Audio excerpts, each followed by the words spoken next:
इसके अलावा पीएम नरेंद्र मोदी और योगी आदित्यनाथ के बीच अनबन की खबरों के हवाले से एनसीपी लीडर नवाब मलिक ने रद्द-ए-अमल का इजहार किया है। उन्होंने कहा कि बीजेपी कोरोना वबा के दौरान की नाकामियों पर पर्दा डालने के लिए ये सब कर रही है। साथ ही उन्होंने कहा कि इस बार यूपी में भी बीजेपी की हार होगी। कई दिनों से लगातार खबरें हैं कि योगी जी और मोदी जी के बीच में मनमुटाव है। हमें लगता है कि कोविड की नाकामी छुपाने के लिए एक सोची समझी रणनीति के तहत ये सारी चीज़ें प्लान की गई ताकि कोविड में गंगा में प्रभावित लाशों की खबर दब जाए, मरने वालों पे चर्चा बंद हो जाए।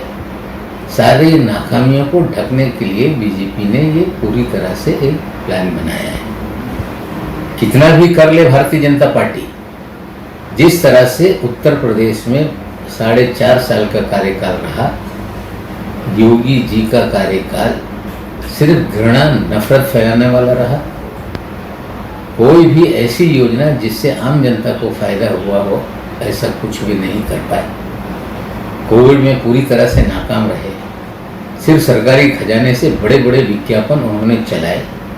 हमें लगता है बीजेपी ये समझ चुकी है कि भारतीय जनता पार्टी यूपी में हारेगी। इसी को लेके वे चिंतित हैं। हमें लगता है कितना भी कर लें, हार उत्तर प्रदेश में निश्चित है। बढ़ती गर्मी के साथ